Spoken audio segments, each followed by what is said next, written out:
Continuamos con Cerrando la Noche y tenemos en set, como había anunciado Giovanni Almonte, al doctor Ramón Emilio Concepción, quien es un prestigioso abogado, además de un político fino, dirigente del Partido Revolucionario Moderno, integrante de la Dirección Nacional y de la Comisión Política de esa organización.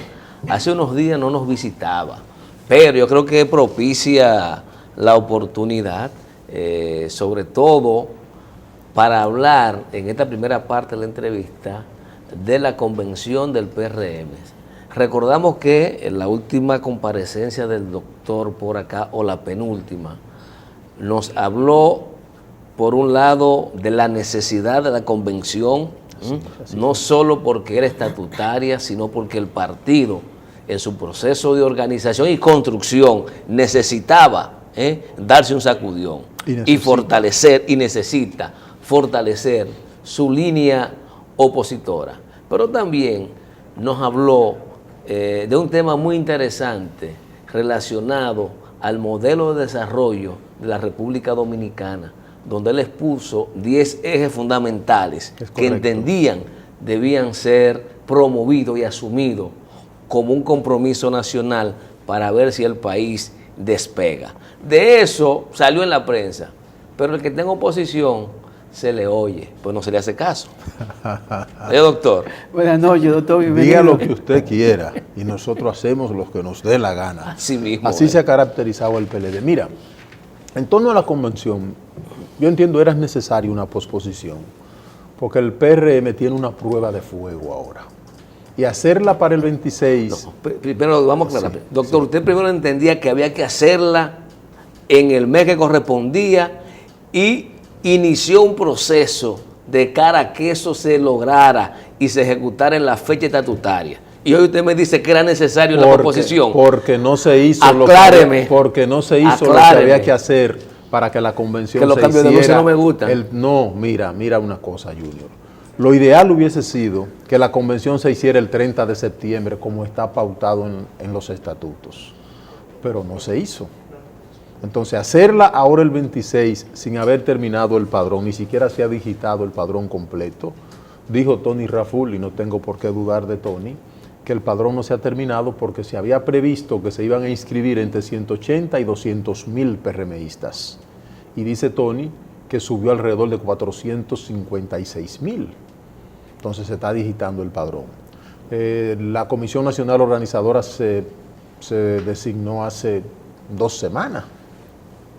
Doctor, antes que se me vaya, y escúchame que lo interrumpa, pero es que en el mes pasado logré entrevistar a 2 dirigentes del PRM y le hice una pregunta y ninguno de los 2, de la dirección del partido y algunos de la comisión, me pudo responder en términos organizativos cuáles eran las expectativas que tenía el PRM de cara a que se enrolaran en el partido, en este empadronamiento, qué cantidad de militantes.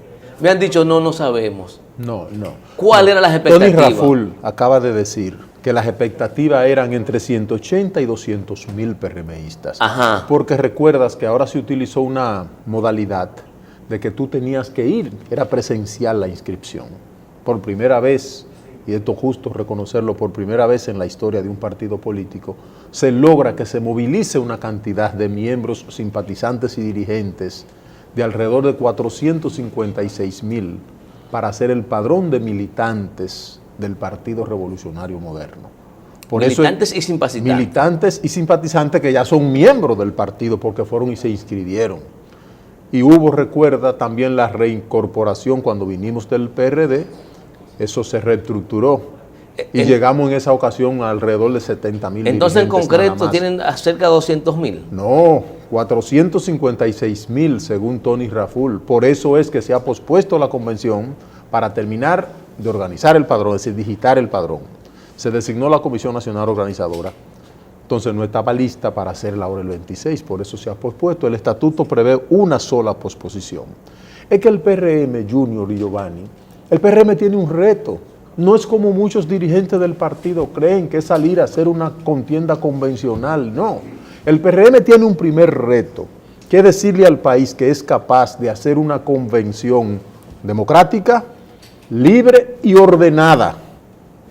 PRM no se puede de lujo de hacer un tumulto como hacíamos en el PRD y caernos a silletazos y a trompadas, porque nos descalificaríamos frente al país. Entonces, primer gran reto que tiene el PRM, organizar una convención libre, democrática, transparente, donde las bases del partido decidan quién es su presidente, quién es su secretario general, quién es sus presidentes municipales, provinciales, regionales, zonales, quién es sus secretarios generales. ¿Para qué? Para poder decir al país, miren, nosotros somos un partido que creemos en la democracia. Y además hay un inconveniente, ahora es que es mandatorio la democracia interna en los partidos políticos. La Constitución del 2010, en su artículo 216, manda la movilización de las estructuras todas del partido, el voto universal de los militantes de un partido. Ya no se puede estar haciendo la marrullería de estar designando de dedo. Hay 7 sentencias, 5 del Tribunal Superior Electoral pasado, y este tribunal ha dictado 2, o creo que 3, ratificando el principio de la democracia interna en los partidos políticos. ¿Cómo le podríamos decir, Giovanni y Junior, al país, que estamos en condiciones de gobernar el país si nosotros no podemos hacer una convención que sea modelo y decirle al país, miren lo que somos como partido? Y esa ha sido la lucha de nosotros, y gracias a Dios todo va marchando sobre rieles. Ya lo que no puede haber es una posposición más de febrero, porque el estatuto nada más permite una sola por causa de fuerza mayor. Y se justificó cuando decía, miren señores, en vez de 180 se inscribieron 456,000. Tenemos que tomar un tiempo para preparar este padrón, para digitar el padrón, para entregárselo a los precandidatos, para que ellos también, ¿cómo diríamos el término? Hay un término que usa la Junta, validar el padrón, tanto los candidatos que van a aspirar a presidente, secretario general, secretario provincial, presidente provincial, toda la gente que va a aspirar a dirigir el partido, esté consciente de que va a un proceso diáfano, transparente, democrático. Y ese es un reto que tenemos los PRMistas. ¿Y cómo lograr eso, doctor? Bien, perfecto, muy bien. La convención que se hizo entre Luis y Hipólito demostró que no hubo ningún problema, un partido con apenas meses de fundado. El problema es que estamos en la obligación de hacerlo. Ustedes saben lo esquivo que está el país con los partidos políticos y con todos nosotros los políticos. No es un secreto para nadie, porque nos han cogido a todos y nos han metido en el mismo saco. Hay que ganarse de nuevo la confianza del pueblo. Y para ganarse la confianza del pueblo es haciendo lo que un partido democrático comprometido con un mejor futuro de la nación tiene que hacer. Si hacemos lo mismo, olvida y tumba que el proceso social, económico y político en curso en el país nos pasaría por encima a todos los partidos políticos. Doctor, es mi criterio. El proyecto político del cual usted en la actualidad milita, le ha dicho al país que es diferente, que es moderno, que es democrático. Hay que demostrarlo. Eso hay que demostrarlo. No es decirlo, es pero le ha hacerlo. dicho al país. Sin embargo, hemos visto algunas señales como que hay están empatinados. Parece que no han logrado romper con esa práctica y esa herencia de muchas personas de más de 40 años.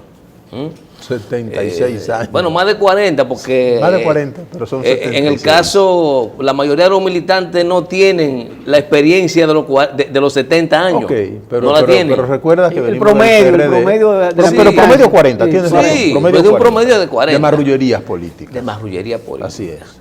Y yo no sé, y aquí yo critiqué el hecho de que el PRM, en un momento como el que vive la República Dominicana, tomara dos decisiones que para mí, que no soy militante de ese partido, desafortunadas. Y es el hecho de usted, su presidente, que está viviendo un proceso de sometimiento judicial, que acaba de salir de la prisión, recibirlo reintegrándolo a la presidencia del partido y de igual manera nombrar como vocero de la Cámara de Diputados a una persona que todavía no sabemos si es culpable o inocente. Mira. ¿Cómo evaluar eso? ¿Cuál es la señal que se le manda a la sociedad dominicana? Yo me gané, si se quiere, el resquemor de ambos dirigentes. porque yo me atreví públicamente y dije que lo correcto era que no se la diera el partido la licencia, que la solicitaran ellos para salir a hacer su defensa sin involucrar el aparato partidario.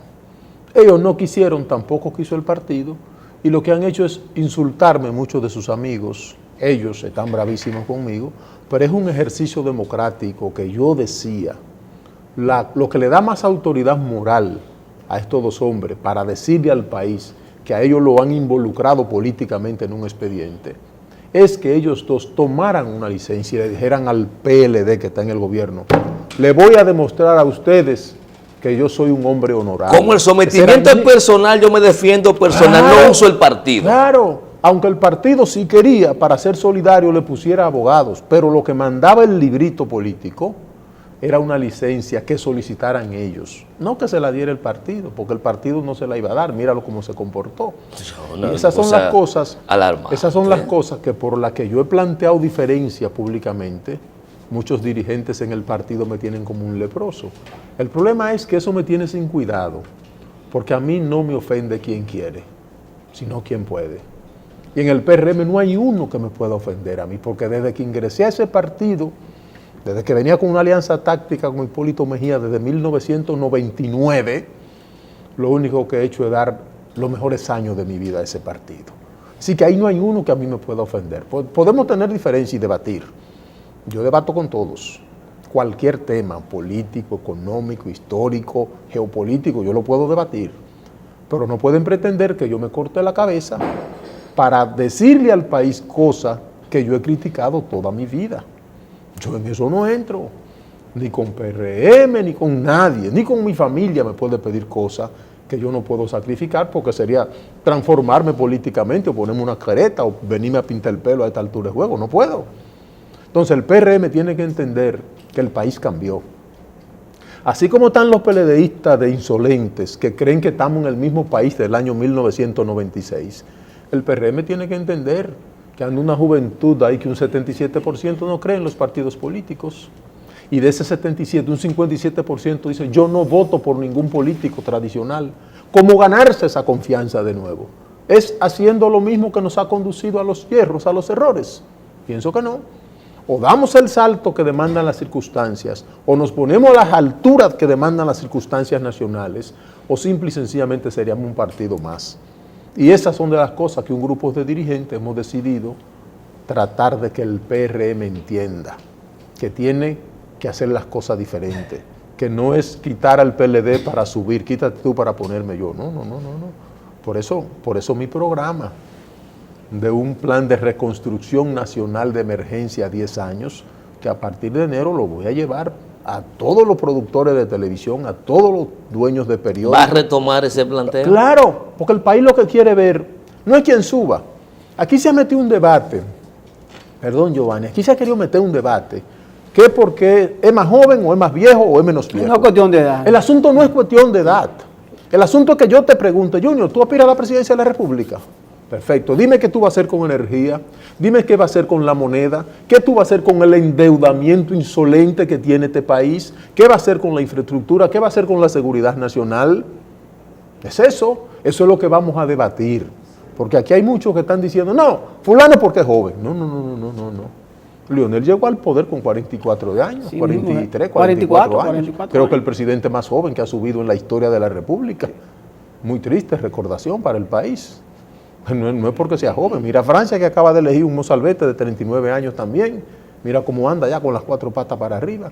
Aquí lo que tenemos que ver es que el que vaya a dirigir el país o a intentar dirigir el país sepa cómo se han construido naciones, cómo se han construido modelos económicos que han ayudado a desarrollar los países. Don Ramón Emilio, usted habló ahorita de la Constitución del año 2010, que le da libertades y que habla de un voto universal dentro de los partidos políticos. Correcto. Para renovar la dirigencia. Así es. ¿Pudiera ocurrir, como en el pasado, que esos rasgos familiares de apellido, imponerlo por el dedo, presidente de la juventud, secretario general de allí, de acá? Bajo ninguna ¿Usted tiene la esperanza de que sea la misma base quien nombre su representante? Es que lo dice la Constitución y ya el partido así lo estableció. El partido estableció voto universal para elegir los presidentes, los secretarios generales, los presidentes provinciales, municipales, distritales, los presidentes zonales. Es que tiene que ser así. Es que vemos cuando reparten los cargos a diputados, regidores, se los reparten a los amigos. No, esa fue la mala experiencia que hubo y por eso el PRM tuvo que la gente se consuele y dice, no, segundo lugar. No, teníamos que ganar las elecciones porque el país no soporta más PLD ya. Y el reto que tiene el PRM, repito, es hacer las cosas diferentes. Si la vamos a hacer igual que la ha hecho Miguel en el PRD, entonces vamos a justificar a Miguel. O porque lo hacía Miguel era malo y lo podemos hacer nosotros en el PRM y va a ser bueno, de ninguna manera. Esas son las cosas con las que yo nunca voy a estar de acuerdo. Pueden pensar de mí lo que le dé la gana, pero si es malo porque lo hace Miguel, porque lo hace el PLD, también es malo si lo hace el PRM. Y el país, pongan atención a esto, el país está esquivo con sus políticos, ustedes lo saben mejor que yo, porque ustedes a diario viven oyendo a la gente y entrevistando políticos. Ustedes saben la inconformidad que tiene el país con todos los partidos políticos y casi con todos los políticos. Ganarse esa confianza de este pueblo desde el ejercicio de la política no es tarea sencilla. Entonces, por eso digo ahorita, no es que sea joven o que sea viejo, o que sea mujer o que sea hombre. Tampoco, eso no es lo que está en juego. Lo que está en juego es quién tiene la capacidad de gobernar este país en la situación de deterioro que lo ha colocado el PLD. Es que el país está en teoría de los límites, en economía e ingeniería, teoría de los límites, que un paso más en el sentido equivocado, no hay vuelta atrás. El país está ahora mismo en la teoría de los límites. Sin embargo, doctor, parece que en términos referenciales, cada ciclo político tiene una tipología de dirigencia. Si usted hace una retrospectiva, los años 80, 90, posiblemente la mayoría de los presidentes eran personas entradas en edad adulta en el continente. Finalizando el siglo pasado, eso cambió. Hemos visto una generación de dirigentes, porque yo no me gusta hablar de líderes, porque son dos cosas totalmente diferentes. De dirigentes políticos que han llegado al poder, que son jóvenes, independientemente de que sus ideas puedan ser viejas, y su forma de pensar política e ideológicamente. Pero el término concreto, hoy día la edad está jugando también su papel. Fíjese que son raros los casos de los presidentes o presidentas que pasan los 74 años hoy día en el continente. Sí, usted me cuenta y no llegan a 10. El problema es, antes, por ejemplo, un hombre era viejo con 50 años. Era viejo.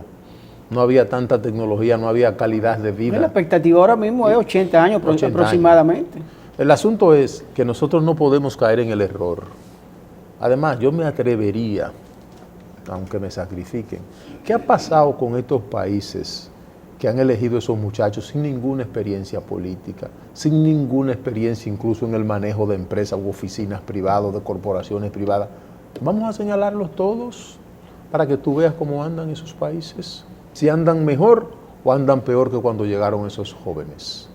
El asunto es, yo digo lo siguiente, la generación de posguerra, que fue la última generación de estadistas que tuvo el mundo, donde tuvo De Gaulle, Adenauer, Winston Churchill, Franklin Delano Roosevelt, ¿cómo se llama este que era presidente de Israel? David Ben Gurión. O sea, era una generación de verdaderos estadistas y andaban en distintas edades. El problema no es la edad, Junior y Giovanni. El problema es la capacidad. Si aparece un muchacho de 20 años que sabe cómo se construyó la economía norteamericana, la otra, no este disparate que hay ahora, la que le dio grandeza a Francia, la que le está dando grandeza a China. Mira, por ejemplo, China. Doctor, pero independientemente, ¿usted le cree que es justo que, por ejemplo, nosotros en el 20 nos metamos con candidatos que van a tener 80 años? Mira, ¿usted cree que eso es justo? Mira, yo no te digo si es justo o no es justo. Lo que yo me gustaría que tú me digas, si el que tiene 80, si el que tiene 30, si el que tiene 40, está en condiciones de conducir un país al borde del colapso económico y social como está el nuestro.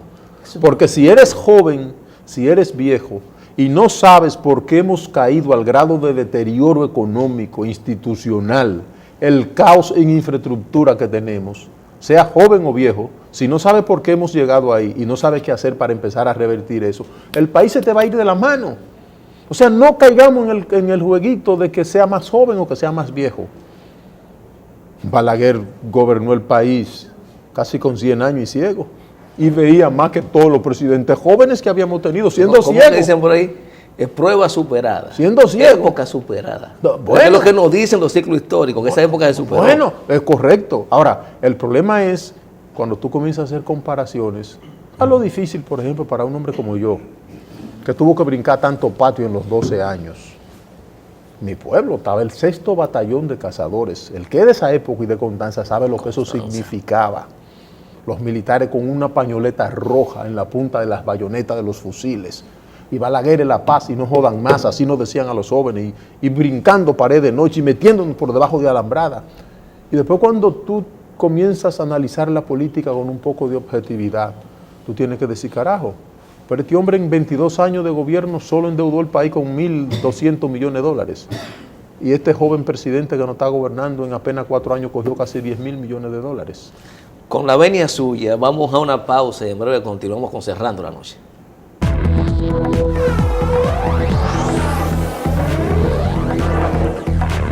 Amigos televidentes, de vuelta con estos espacios Cerrando la Noche. Y Junior, tener aquí a don Ramón Emilio Concepción, para mí es un privilegio y para muchos de los amigos, porque sé que trabajo con las redes sociales del programa, sé la cantidad de likes, la gente que comenta cuando viene don Ramón Emilio aquí al programa, y la verdad que hay que dejarlo que él hable sobre lo que él entiende que va a pasar de aquí en adelante con el PRM y cuál es la suerte que le corre esa organización política. Sin embargo, yo creo que más que hablar de la suerte del PRM, que todo va a depender del resultado de la convención en febrero o enero 18, febrero 18, y de su rearticulación y de rearmar un discurso realmente de oposición que está ausente en estos momentos.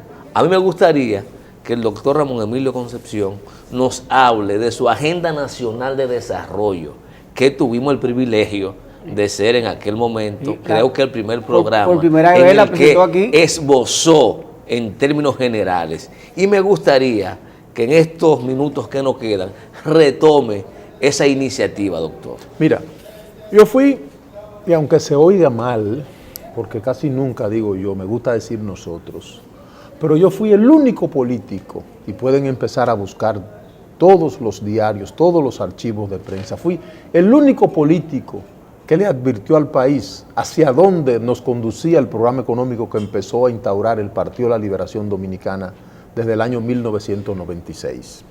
Advertí que la industria eléctrica iba a ser un caos, advertí que la moneda se iba a devaluar, advertí que la seguridad ciudadana se iba a quebrantar, que venía desempleo, que venían quiebras masivas. ¿Por qué yo pude ver todo eso? ¿Porque soy pitonizo? ¿Porque soy brujo? No. Fruto de más de 25 años estudiando los distintos modelos económicos, cuáles han funcionado, cuáles no.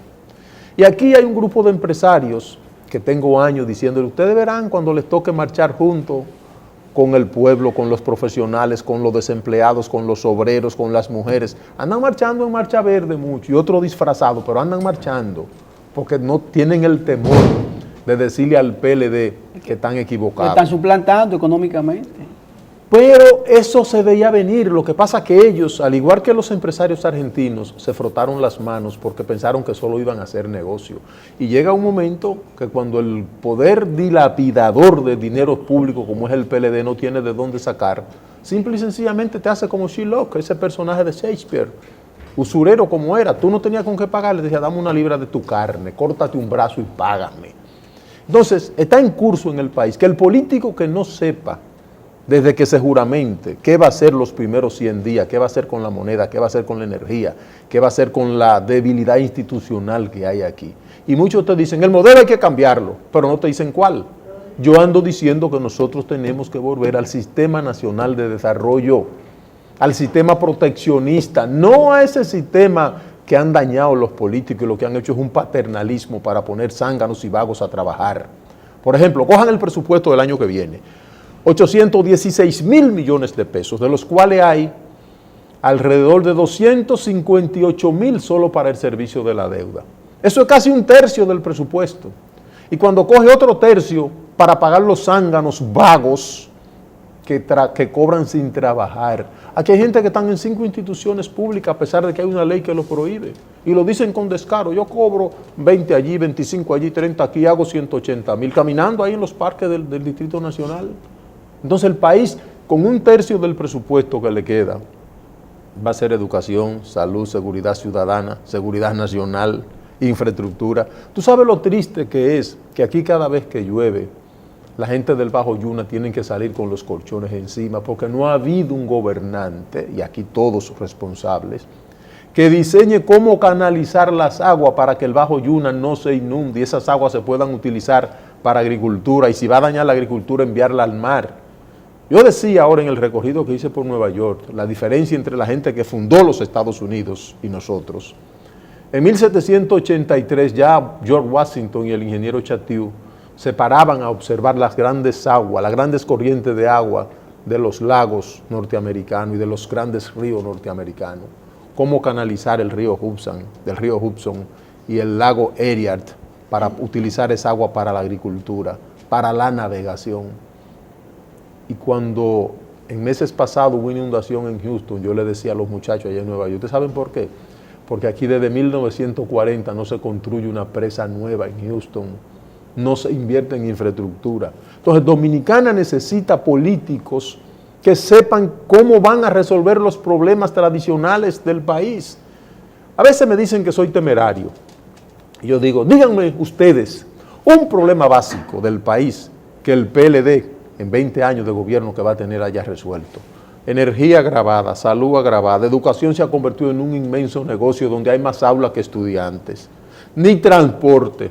O sea, no hay un problema básico que los dominicanos podamos decir, lo resolvió el PLD. No lo hay. Y no por falta de dinero, porque dinero ha habido en demasía. Han tenido dinero, bueno, yo hago un cálculo que en Nueva York lo discutía con mi amigo Rolando y Morrobel, en un programa de televisión que hice en Nueva York. Yo le decía, señores, es que han manejado el 87% del presupuesto histórico. No, pero tú no puedes decirnos eso porque la moneda, dice, coge una regla que hizo el Banco Central para decirte cuánto es 1.000.000 de 1901, cuánto sería ahora. ¿Cuánto se ha devaluado? ¿Cuánto se ha devaluado? Y aún así te da todo el dinero del mundo. Ahora la pregunta es, ¿de dónde vamos a sacar esos 816 mil millones para el año que viene? Impuestos. La economía no aguanta más gravámenes de los que tiene. Y aquí lo único que saben es, hasta para pintar una raya en una carretera es un préstamo. ¿Aguanta la economía nacional más préstamo? Yo digo en la Agenda Nacional de Desarrollo, que un gobierno que se respete, lo primero que tiene que hacer, pararle el endeudamiento por el periodo de 4 años que le toque gobernar. En seco, ni un préstamo más. Y usted me puede decir, ¿y de dónde va a salir el dinero? Primero te reviso el endeudamiento. Aquí hay préstamos que lo estamos pagando los dominicanos que nunca llegaron al país. Se perdieron entre los lobistas, los banqueros y los políticos. Y préstamos que estaban ya perimidos, que los banqueros habían abandonado.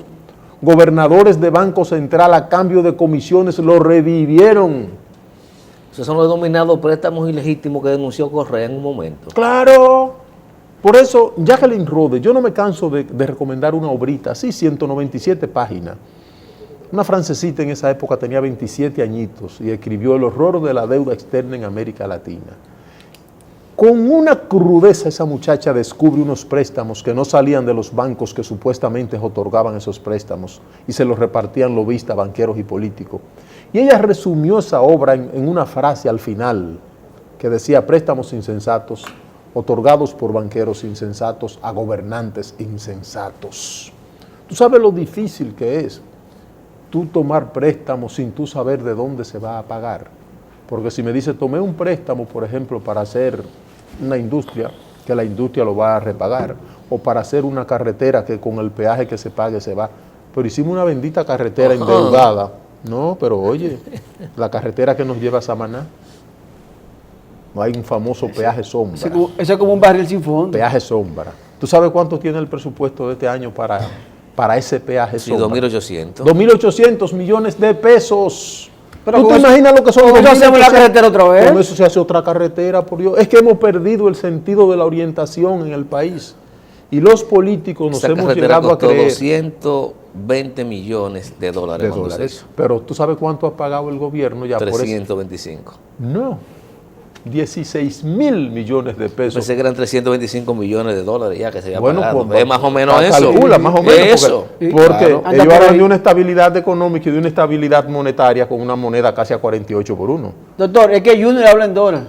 Es que es una operación Y en él hace la dólares que tasación en hicieron. dólares. Si se multiplica por 48 Sí, sí, es eso. Pero en pesos son 16.000 millones. Porque son cerca de 60 millones de 16.000 dólares al millones año. tú coges y reconstruyes una región del país. Cerca de 60 millones de dólares Tiene al que año. tener un aparato judicial que sepa que el juez que se equivoque, el fiscal que se equivoque, el presidente que se equivoque, el diputado que se equivoque, le van a pedir cuenta. Así se combate la corrupción. Bueno, doctor, El tiempo es corto. Cuando usted sabe Ramón cómo es Emilio. el tiempo en tiempo es televisión, corto, definitivamente. pero A cerrando la partir de noche enero- nunca le A partir cierran las de enero puertas. quiero que me abran un poquito la puerta de cerrando la noche porque voy Siempre con está abierta. muchos asuntos interesantes para el país. Siempre está abierta. Doctor, Gracias. gracias por A habernos ustedes. acompañado. A ustedes, en nombre de Giovanni y del mío, le agradecemos habernos permitido llegar a sus hogares. Mañana nos reencontramos nuevamente en Cerrando la Noche.